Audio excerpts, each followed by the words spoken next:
Two different teams and drivers scored victories at a Chinese Grand Prix packed with stories, so here's everything we learned from Shanghai.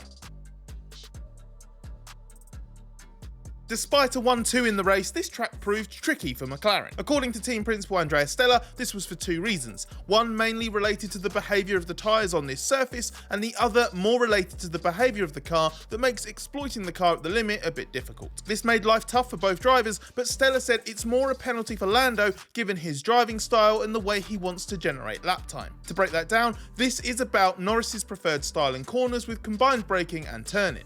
He struggled at the hairpin in particular, making an error there in sprint qualifying as he tried to force the issue, putting more stress on the front tyres. On a weekend where front graining is a limitation, that's a problem for him. But as the track got better and this became less of an issue, so his performance level improved. Norris's default style is more to U the corner, so keeping up the minimum speed but asking more of the car on turning, while Piastri is more of a classic V driver, diving into the corner and having a harsher rotation. Of course, both adapt and modify, but this is a fascinating difference between the two that will have a role in the ebb and flow as they battle over the course of the year. Liam Lawson's future is already a massive talking point after a second dismal weekend for Red Bull, but he's not the only one who doesn't like this car. Max Verstappen is still second in the points, despite clearly being unimpressed with the RB21, and he looks like he'll need to fight for the title with what might be only F1's fourth best car. Verstappen even implied it could be worse than that over one lap at times, hence his allusion to the Racing Bulls car being quicker. He told Dutch media that having been similar to Yuki Tsunoda when at the same team, suddenly Liam Lawson's gap is very big and the sister cars are also very close to me. That may seem absurd given Verstappen has been on the first two rows and outqualified both Ferraris at the first two events. But the margins are so tight between the top teams that a driver excelling as Verstappen has, while others underachieve as rivals have, can swing things in his favour. The Red Bull's not a bad car, it's a quick one in the right conditions, but it doesn't seem to have a broader working range than its predecessor after all and suffers from a lack of grip in the corners. Verstappen's working around that as best he can, but Lawson is struggling badly. And though Red Bull has a duty to stand by the driver it gambled on to be Verstappen's teammate, it seems to be wobbling on that already.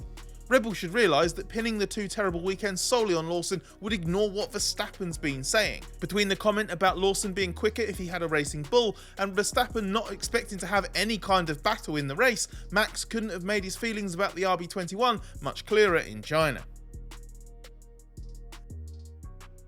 On Thursday in China, George Russell described the Mercedes as a bit easier to drive this year but without the step the team had hoped for.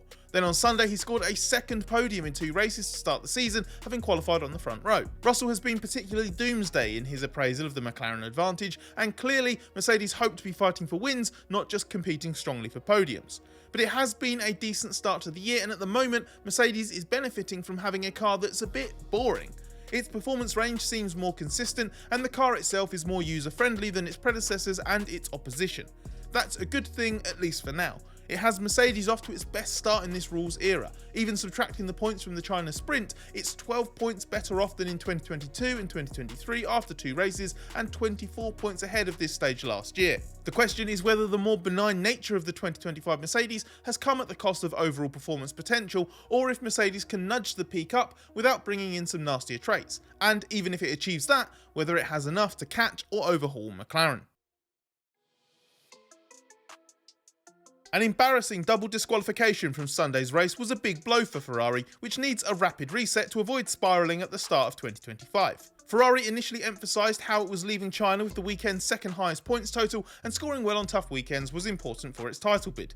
But the double DSQ means it's actually level with Williams in the Constructors' Championship now, so the silver linings aren't so easy to make out. Beyond needing to take more responsibility for its technical errors and especially clutching at straws blaming Leclerc being underweight on supposedly excessive tyre wear, Ferrari has some homework to do after this doubleheader. Its car looks great at its best, and while Lewis Hamilton did overachieve with pole for the sprint, the win and Charles Leclerc's late pace indicated Ferrari might genuinely have had the quickest car in that stint. But then came a baffling race as Hamilton toiled and Leclerc, even with a damaged front wing, was flying, and Ferrari admits that was hard to read. Setup changes seemed to compromise Hamilton but help Leclerc. The front wing damage did nothing to hold Leclerc back, at least to the outside, and it was a bit murky whether Ferrari was just enjoying a higher peak in Shanghai because a smoother resurfaced circuit let it run the car in its optimal window. This is a long season and Fred Vasseur's Ferrari has been effective at not falling into the same traps as past eras, but there are some early alarm bells that need heeding.